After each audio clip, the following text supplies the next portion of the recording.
And so, for many years, the people of the Flowery Kingdom worshipped their ancestors, sang songs, and played lutes in their temples, and offered up sacrifices to the spirits of nature. And this and the following is from Part 1, Confucianism, the Teachings of a Great Sage, within Book 2, Religions of China and Japan, in How the Great Religions Began, by Joseph Gaer. Section 2. Shu Liang Ye the Valiant. In the province of Lu, in the district of Dessau, not far from the river Huanghe in China, there lived over 2,500 years ago a man named Shu Liang Hai, whose family name was Kaung. Shu Liang Hai was a big man, over 7 feet in height, is broad across the shoulders, like a quiet river. About his strength and about his valor, many stories were told among his people, and these stories traveled from district to district until they were known all over Lu, and even in Ts'en, the valor of Shu Liang Hai, and was known and admired. Shu Liang Hai was of royal descent, and he was in command over the district of Tsao, near the Yellow River, not far from the Yellow Sea. Once, it is told, Shu Liang Hai was leading an army and besieged the fortress of an enemy of Tsao. The entrance of the fortress was left open, and many of Hai's men rushed into it. When they were inside, the enemy at once began to lower the gates to trap the soldiers of Tsao. Just then, Shu Liang Hai, I'm not sure about the pronunciation, by the way, the valiant, rushed up to the immense gates, raised them with his hands, and held them there until all his men passed through and escaped. Such a strong man was greatly admired in those days in China. For the Chinese Empire was then divided into little states, each ruled by a duke or a prince, and each one looking out for his own interest. Those were bad days in China. And a strong and valiant man who could help his prince was much sought after and admired. Shu Liang Hai ought to have been a very happy man, but he was not. Hai the valiant was married and had 9 children, but they were all girls, and in China, girls counted for little, because girls grew up and got married, and then, according to custom, they worshipped the spirits of their husbands' ancestors, and Hai, like the rest of his people, wanted a son to worship his spirit after his death. So Shu Liang Hai was not happy. What type of sicko wants their children to worship them? Of course, it's programmed into you, so you don't think you're being sick for asking these things. But when he was 70 years old, his wife, Ching Tsai, gave birth to a son, and they named it Che Ea. That was in 551 BCE, or 2,530 years ago. Am I getting that right? 40, yeah. 2,540 years ago. Oh, no, I'm not getting that right. No, 47. Wait. Anyways,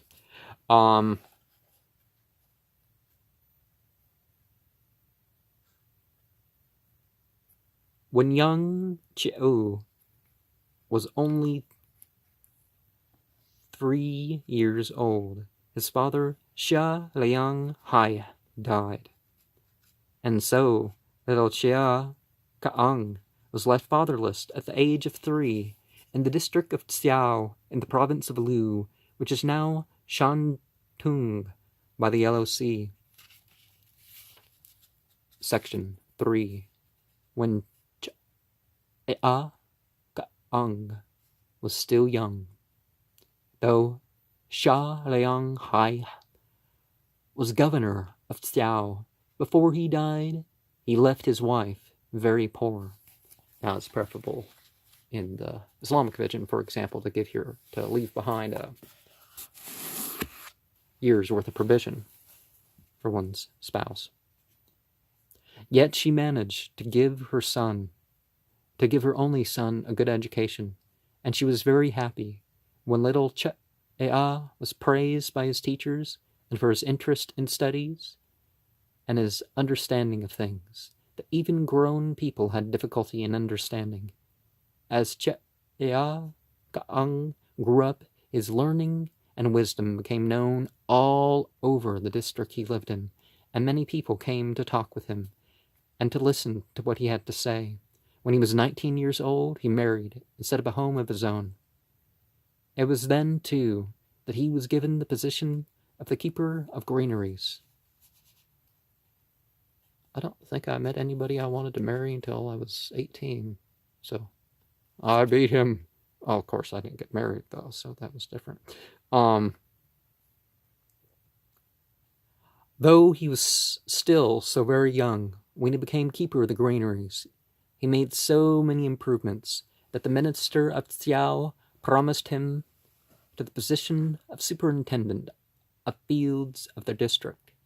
That was a very important position for a young man, only 20 years old, yet Keung wished he could give it all up to devote himself to the study of poetry and music, but his wife gave birth to a boy, and he had to keep his position to support his family. Though his daily duties as superintendent of fields kept Keung very busy, he spent many hours of his leisure studying history, music, and poetry. The covers of my shoes have squeaked a few times, I'm sure. History, music, and poetry. His knowledge increased daily, and the reputation of his learning was carried over the length and breadth of Xiao. His home became the meeting place of all the learned men of his district. Almost every evening, men of all ages came to Keung to ask him questions and to be taught how to know what was right and what was wrong. And young Cha'aya was always glad to teach whatever he knew to those who were willing to learn. Many of the people who came to the house of the young superintendent of fields called him Keung Jatza, which means Keung the philosopher. We pronounce it Confucius, because we don't like to say people's names right, even if we can, because that's to claim the superiority of the West, right? The Greeks did it, and then the Romans did it, and the British did it, and the rest of them did it, and it's like, well, don't want to break with the tradition. Want to make up a different name for their country, because although we can say Deutschland, we want to say Germany for some reason.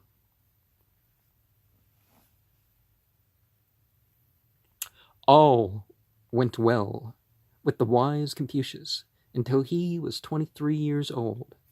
But at that time, Ching Tsai, his mother, died. Part 4. Growing fame of a great teacher. When his mother died, Confucius resigned from his position as superintendent of fields to mourn her death for 3 years.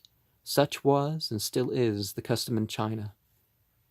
When either a father or mother dies, the son goes into mourning for 27 months, or for less than 3 years.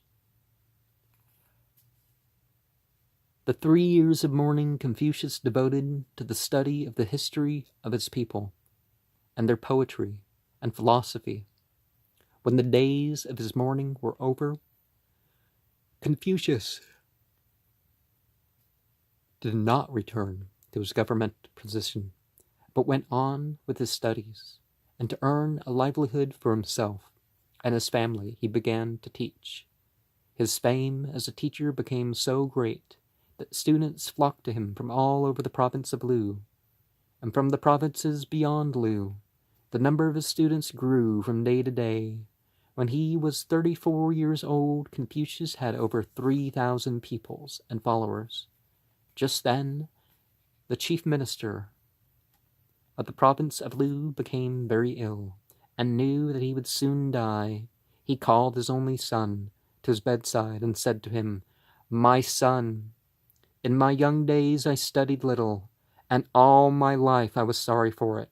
I want you to study hard and become well educated." "Yes, father," his son replied. "I have heard of Confucius, whose wisdom has no equal in our land. Go to him, my son, and study with him." "I will," the son promised. When the chief minister of Lu died, his son kept his promise to his father and went to study with Confucius. Though the son of the chief minister, the Duke of Lu became a friend of Confucius, and that helped spread the fame of the young philosopher. And many a prophet was surely labeled as a philosopher and put back into the cultural mistakes of their time that they would have tried to correct, and you see some evidence of that. Mencius founded Confucianism, after all. I will, the son promise. Okay, anyways. Once a civil war broke out in the province of Lu, and the Duke had to run away from home for his life. Confucius, who was a close friend of the Duke's, also ran away to the neighboring province of Gaer. But Confucius did not like to live away from home. As soon as the war was over, he returned to Lu and continued teaching and studying.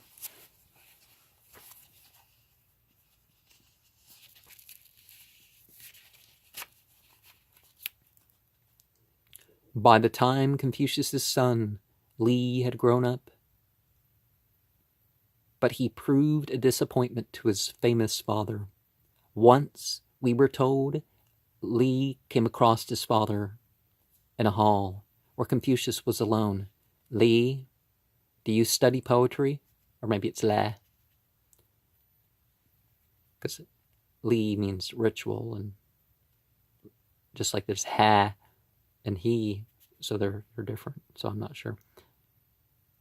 "He who does not study poetry," his father said sternly, "is like a man with his face turned to the wall." Does a man with his face turned to the wall ever see anything beautiful? Confucius then turned away from his son, greatly grieved.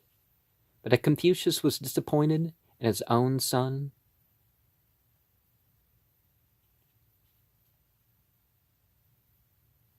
he had several young pupils whom he loved very dearly, and for whom he predicted great futures.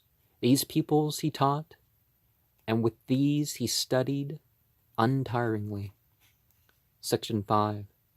When the prisons were empty in Lu, when Confucius was 52 years old, the people of the town of Chengtu came to him and said, "We have heard of your great wisdom, Confucius, and we want you to come and be the chief magistrate in our town."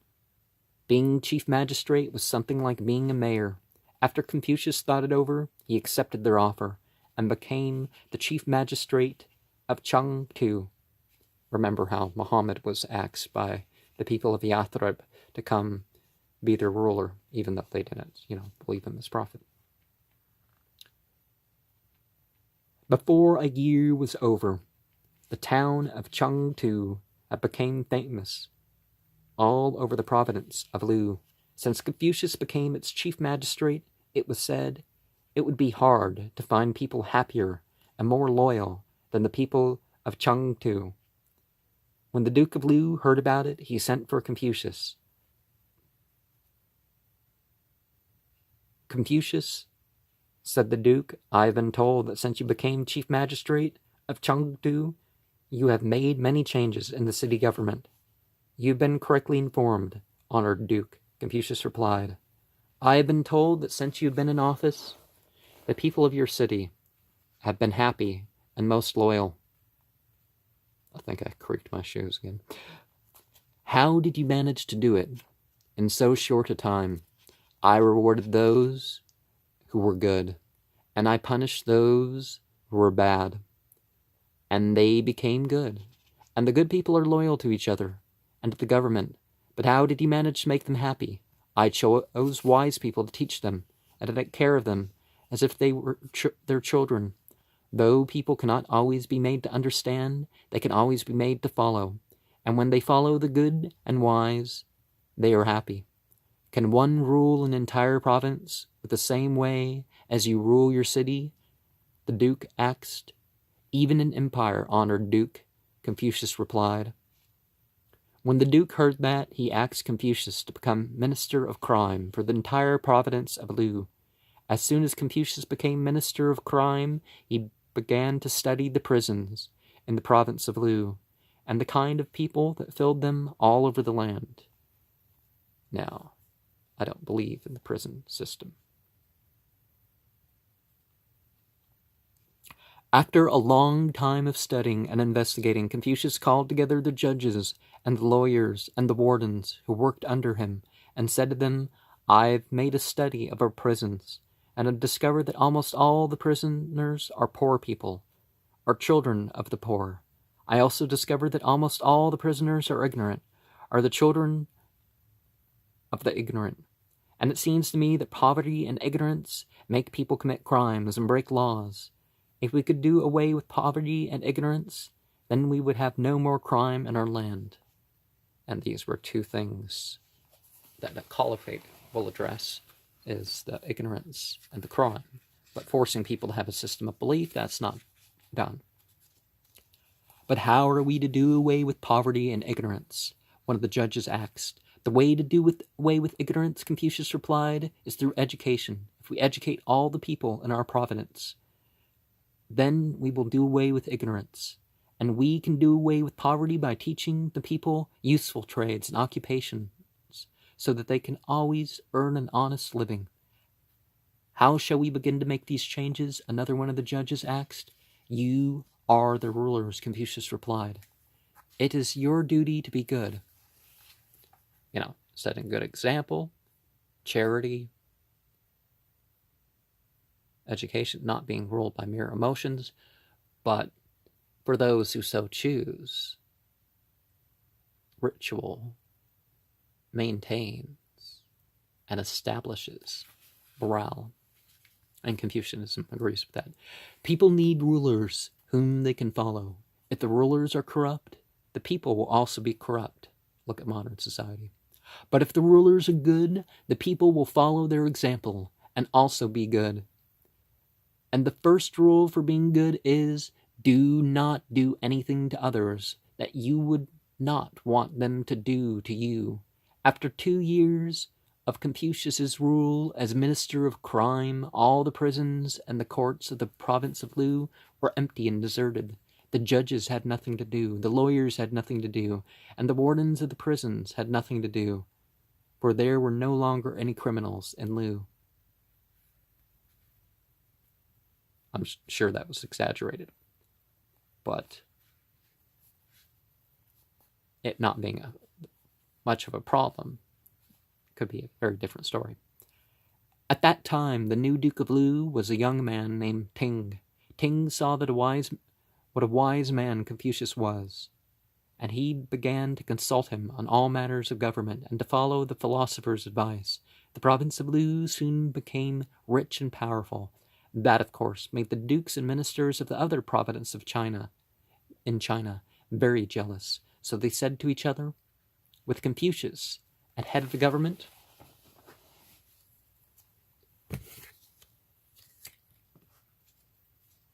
Lu will soon become the richest and strongest province in the entire empire. What can we do to stop it?" One minister said, "If we could only keep the young Duke Ting from listening to the advice of Confucius, his providence would soon become as poor and as bad as it was before." "But how are we to stop Ting from listening to Confucius?" another minister wanted to know. They thought and thought and thought, and finally decided to send the Duke Ting gifts of dancing girls and racehorses. Fornication and gambling has corrupted a great many. After Duke Ting received these gifts, he spent all his time on the racetracks. Confucius realized that the government was neglected, but each time he came to the palace to remind the Duke of things that ought to be done, the Duke was away, or he did not want to see him. In a short time, the prosperous Lu became poor, and the prisons filled with crime. I can think of certain individuals that, when they were engrossed in crime and higher levels of immorality that may or may not have been crime, they, minimized their talking to me. But some of are meeting with me. But some of that was, they said, I don't want to corrupt you. I don't want to hurt you by my presence and put you at risk and all that. And, okay, I understand that. Because, anyways, Confucius, who was greatly grieved to see all his good work undone, decided to leave his native province. "If I could get a ruler who would listen to me for 1 year," he said to his followers, "my dream of a state where all the people are good and happy would soon come true." Part 6. The Master and the Hermit. With a number of his followers, Confucius started out in search for a just ruler who wished to learn how to make his people good and happy. On their travels, Confucius and his followers once came to a river they wanted to cross, but it had no bridge. "Tsiulu," said Confucius to one of his followers, "go over to that man working in the field and ask him where we can get a ferry to cross this river. He may know." When Tsiulu came near the man, he saw that it was Cheng Chu, a hermit. I can't help but think of Cthulhu right now, But, no offense. Completely different figure Cthulhu is. There were many hermits in China then. Many people were infuriated by the selfishness of the Duke and the ministers, and left the towns and villages to go and live all by themselves. Chang Chu was one such hermit. When Tsiulu came near, Chang Chu asked him, "Who are you, sir?" "I am Tsiulu." "Are you the follower of Confucius?" "The same," Tsiulu replied. "Would it not be better if you were to become a hermit rather than follow a master who runs around from one province to another?" Then the hermit went on with his work in the field and would not tell Tsiulu where they could get a ferry to cross the river. Tsiulu returned to Confucius and told him what Chang Chu had said. "Chang Chu is wrong," said Confucius. "By running away from evil, one does not change it for the better. If all the people were good and happy, there would be no need for me to try to set them straight. It is the duty of every man not to run away when there is trouble, to see what is right and not to do it. That is cowardice." So, change it with your physical action within bounds. If you can't do that, try to change it with your words. Within limits. Feel that it's wrong. Know that it's wrong. Just don't do it. Just don't want to. Don't think about doing it. So there's a stage of if you can't, then finally. The followers of Confucius realized how much wiser was their master's way than that of the hermit. Later that day, Confucius said to his followers, "Good is no hermit. It has many neighbors," and they all smiled. Section 7, a heart set on love can do no wrong. Well, There's a lot of love of evil and ignorance, but he's Protestant Christian, so he's taking that too far and saying God is love rather than loving. For 15 years, Confucius and his followers wandered in search of a wise ruler and found none. While he was away in foreign provinces, Confucius's wife died, and by the time he returned to Lu, he was already growing old. The Duke of Lu asked Confucius to become his chief advisor, but Confucius decided to spend the remainder of his life in writing a history of Lu and in gathering a collection of old Chinese poetry. Through his books, Confucius hoped that his ideas would be carried all over China, and his pupils and followers, he hoped, would help spread his teachings. Among his followers were a number of famous scholars, and with them he spent many hours in discussion. So, pretty much all of this is Confucius and Mencius and after. Oh, I forget what Mencius' real name is,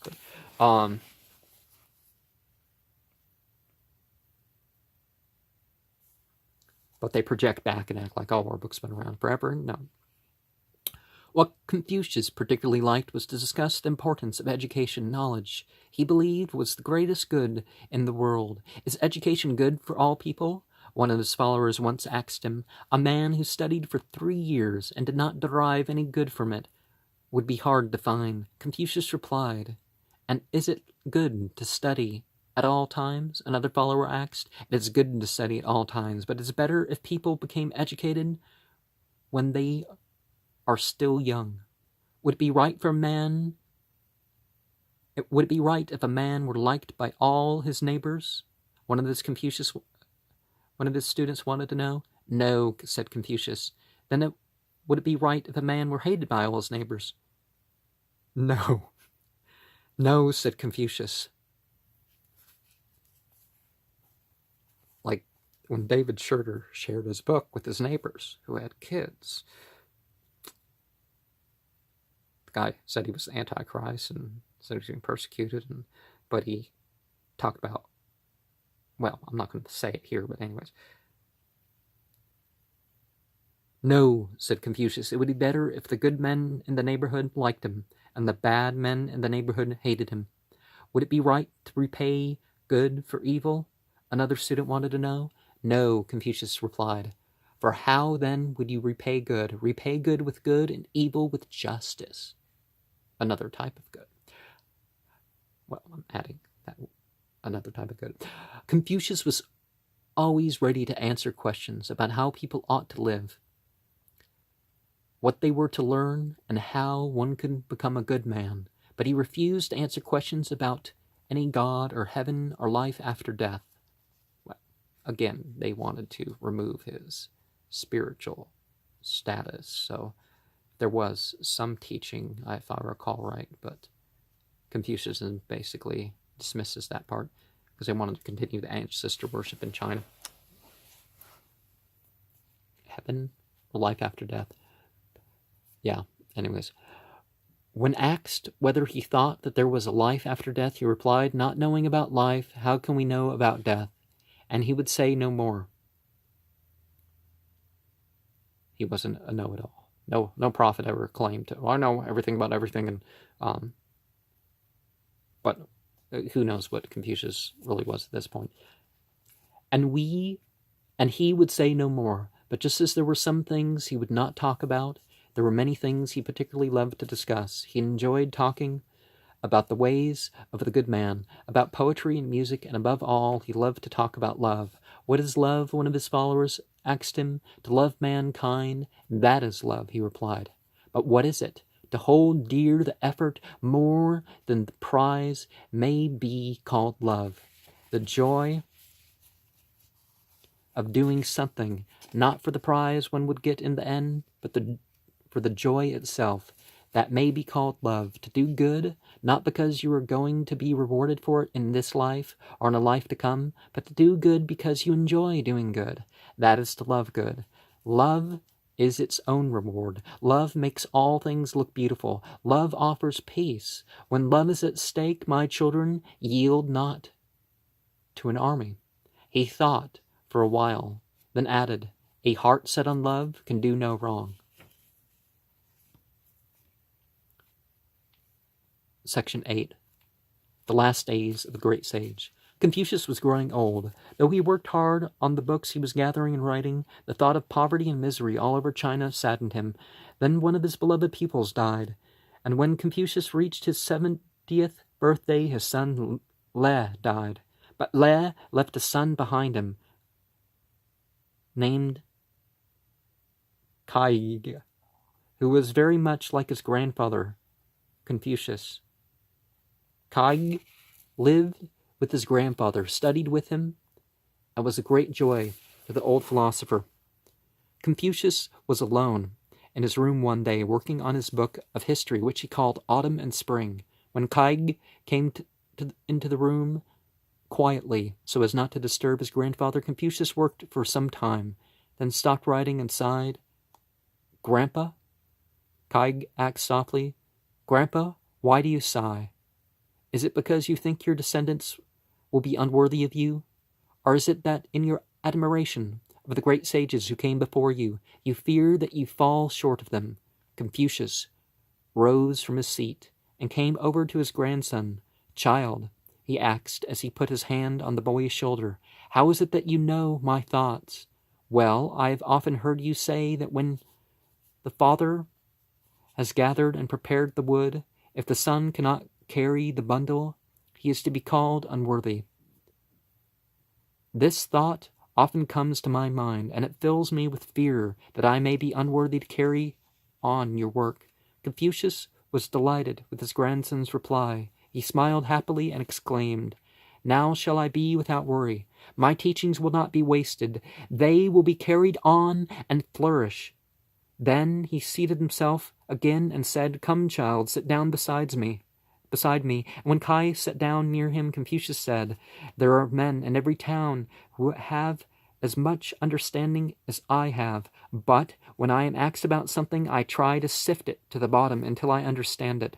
There are many men as wise as I am, but few who are as fond of learning. When can it be said of a man that he is good in archery?" Confucius answered the question with a question, as he often did. "When he can hit the mark," Gaer replied.